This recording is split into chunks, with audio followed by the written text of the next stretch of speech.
ನೂತನ ಮುಖ್ಯಮಂತ್ರಿ ಆಯ್ಕೆ ಕಗ್ಗಂಟಾಗುತ್ತಿದ್ದಂತೆ ಮತ್ತೆ ರೆಸಾರ್ಟ್ ರಾಜಕೀಯ ಶುರುವಾಗಿದೆ. ಯಡಿಯೂರಪ್ಪ ಬಣದ ಆಪ್ತರು ಈಗ ರೆಸಾರ್ಟ್ನತ್ತ ಮುಖ ಮಾಡಿದ್ದಾರೆ. ಈಶ್ವರಪ್ಪ ಬಣ ಶಾಸಕರನ್ನ ಸೆಳೆಯುವ ಭೀತಿ ಹಿನ್ನೆಲೆಯಲ್ಲಿ ಯಡಿಯೂರಪ್ಪ ಆಪ್ತರು ಬೆಂಗಳೂರಿನ ಖಾಸಗಿ ಹೋಟೆಲ್ನಲ್ಲಿ ಠಿಕಾಣಿ ಹೂಡಿದ್ದಾರೆ. ಸಚಿವ ವಿ ಸೋಮಣ್ಣ, ರೇಣುಕಾಚಾರ್ಯ ಹಾಗೂ ಚಂದ್ರಕಾಂತ್ ಬೆಲ್ಲದ್ ಖಾಸಗಿ ಹೋಟೆಲ್ನಲ್ಲಿದ್ದಾರೆ. ಚಾನ್ಸರಿ ಹೋಟೆಲ್ನಿಂದ ಎಲ್ಲರೂ ನೇರವಾಗಿ ಗೋಲ್ಡನ್ ಪಾಮ್ ರೆಸಾರ್ಟ್ನತ್ತ ಹೊರಡಲಿದ್ದಾರೆ ಅಂತ ಮೂಲಗಳು ತಿಳಿಸಿವೆ.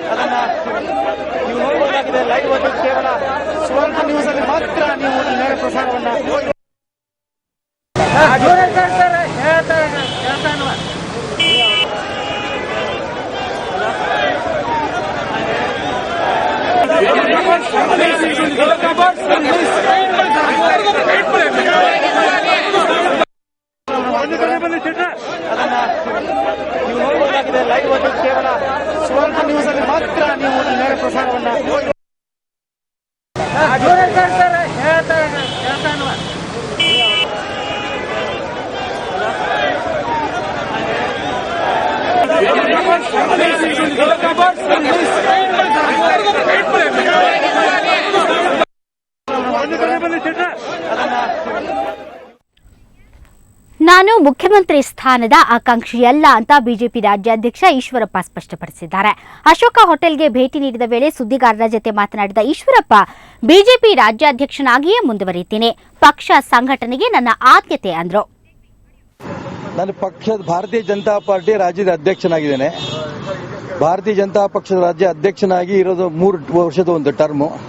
ಈ 3 ವರ್ಷದಲ್ಲಿ ಪಕ್ಷದ ಸಂಘಟನೆಯನ್ನೇ ಮಾಡಲೇಬೇಕು ಅಂತ ತೀರ್ಮಾನ ಮಾಡಿದ್ದೇನೆ. ಹೀಗಾಗಿ ನಾನು ಮುಖ್ಯಮಂತ್ರಿಯ ಸ್ಪರ್ಧೆಯ ಆಕಾಂಕ್ಷಿ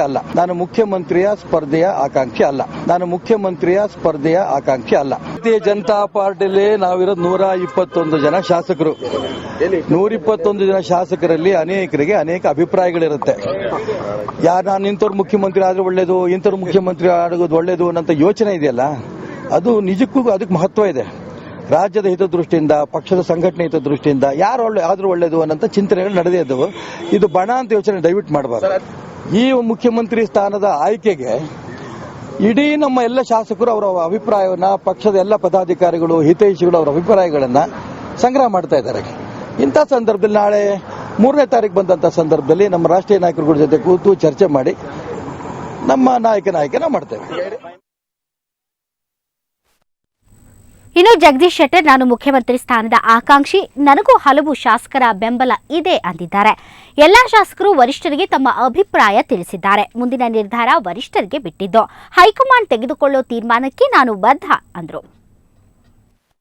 ನಮ್ಮ ಶಾಸಕರು ಜಗದೀಶ್ ಶೆಟ್ಟರ್ ಮುಖ್ಯಮಂತ್ರಿ ಆಗಬೇಕು ಅನ್ನುವಂಥ ಆಶೆಗಳನ್ನು ವ್ಯಕ್ತಪಡಿಸಿದ್ದಾರೆ. ನಾನು ಒಬ್ಬ ಆಕಾಂಕ್ಷಿ. ಭಾರತೀಯ ಜನತಾ ಪಾರ್ಟಿ ಶಾಸಕರು ನಾನು ಮುಖ್ಯಮಂತ್ರಿ ಆಗಬೇಕು ಅನ್ನುವಂಥ ಆಶೆಗಳನ್ನು ವ್ಯಕ್ತಪಡಿಸಿದ್ದಾರೆ. ಮುಂದೆ ಎಲ್ಲ ವರಿಷ್ಠರ ನಿರ್ಧಾರ ಮತ್ತು ಶಾಸಕರ ನಿರ್ಧಾರದಂತೆ ಅದು ಯಾವ ರೀತಿ ಅವರು ನಿರ್ಣಯ ಕೈಗೊಂತಾರೆ ಅದರ ಪ್ರಕಾರ ನಾನು ಅಂಕೆ ಸಂಖ್ಯೆ ಬಗ್ಗೆ ನಾನು ಏನೂ ಮಾತಾಡಲಿಕ್ಕೆ ಹೋಗೋದಲ್ಲ.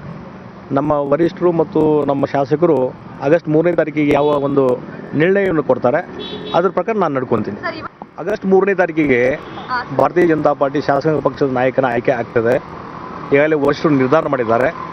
ಅವತ್ತು ವರಿಷ್ಠರು ಮತ್ತು ಶಾಸಕರು ಎಲ್ಲರೂ ಕೂಡಿಕೊಂಡು ಹೊಸ ನಾಯಕ ಯಾರು ಅನ್ನುವಂಥದ್ದು ಅವರು ಆಯ್ಕೆ ಮಾಡ್ತಾರೆ.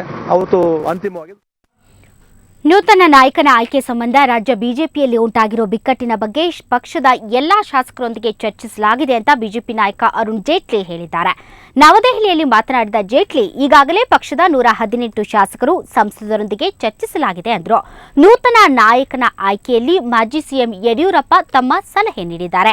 ಹೊಸ ನಾಯಕನ ಆಯ್ಕೆಗೆ ಸಮಾಲೋಚನೆ ಅಥವಾ ಮತದಾನ ಪದ್ಧತಿಯನ್ನ ಅನುಸರಿಸಲಾಗುತ್ತೆ ಅಂತ ಜೇಟ್ಲಿ ಹೇಳಿದ್ದಾರೆ. The outgoing Chief Minister yesterday has resigned. We have, Shri Rajnath Singh and I have completed discussions with all the MLAs, MPs and MLCs and other party functionaries. There is a democratic process of electing a new leader, and that meeting is fixed day after tomorrow at 11 in the morning. ऐसा है कि हर व्यक्ति को जो विधानसभा में है या party में है अपने सुझाव देने का पूरा अधिकार है और अल्टीमेटली जो चुनाव होता है और जो सिलेक्शन होता है या दो तरीके से हो सकता है, या इधर we do it by a consensus और we do it even by an electoral method. Both methodologies are perfectly acceptable within the internal functioning of the party. और इसलिए why the outgoing chairman? Every other functionary has come and in confidence given us his suggestions. Shri Rajnath Singh and I have met 118 out of 121 MLAs. Some were abroad, so we could not meet them. And these 118 we have met them on a one-to-one basis, group. एक एक करके अकेले मिले हैं सबसे. तो हर एक ने अपना सुझाव. ಇನ್ನು ಸಿಎಂ ಗಾದಿಗೆ ಮುಂಚೂಣಿಯಲ್ಲಿರೋ ಸದಾನಂದ ಗೌಡ್ರ ಹೆಸರೇ ಅಂತಿಮಗೊಳ್ಳಲಿ ಅಂತ ಹಾರೈಸಿ ಉಡುಪಿಯಲ್ಲಿ ಅವರ ಅಭಿಮಾನಿಗಳು ಮತ್ತು ಬಿಜೆಪಿ ಕಾರ್ಯಕರ್ತರು ವಿಶೇಷ ಪೂಜೆ ಸಲ್ಲಿಸಿದರು. ಸಂಸದ ಸದಾನಂದ ಗೌಡ ಹೆಸರು ಹೆಚ್ಚು ಚಾಲ್ತಿಯಲ್ಲಿದ್ದು ಅವರ ಆಯ್ಕೆಗೆ ಯಾವುದೇ ತಡೆ ಬಾರದಿರಲಿ ಎಂಬುದು ಕಾರ್ಯಕರ್ತರ ಹಾರೈಕೆ. ಈ ಪ್ರಯುಕ್ತ ಉಡುಪಿಯ ಶ್ರೀಕೃಷ್ಣ ಮಠ, ಅನಂತೇಶ್ವರ ದೇವಳ ಹಾಗೂ ಉದ್ಯಾವರದ ಶಂಭುಗಲ್ಲು ದೇವಸ್ಥಾನದಲ್ಲಿ ನೂರಾರು ಅಭಿಮಾನಿಗಳು ವಿಶೇಷ ಪೂಜೆ ಸಲ್ಲಿಸಿದರು. ಸದಾನಂದ ಗೌಡ ಸಿಎಂ ಆದರೆ ಅದು ಕರಾವಳಿಗೆ ಹೆಮ್ಮೆ. ಬಹಳ ವರ್ಷಗಳ ಬಳಿಕ ಕರಾವಳಿಯ ಜನಪ್ರತಿನಿಧಿಗೆ ಮಹತ್ವದ ಹುದ್ದೆಗೇರೋ ಅವಕಾಶ ದೊರಕಿದೆ. ಪಕ್ಷದ ರಾಜ್ಯಾಧ್ಯಕ್ಷರಾಗಿ ಪಕ್ಷವನ್ನ ಅಧಿಕಾರಕ್ಕೆ ತಂದ ಸದಾನಂದ ಗೌಡರೇ ಈ ಹುದ್ದೆಗೆ ಸೂಕ್ತ ವ್ಯಕ್ತಿ ಅನ್ನೋದು ಕಾರ್ಯಕರ್ತರ ಅಭಿಮತ.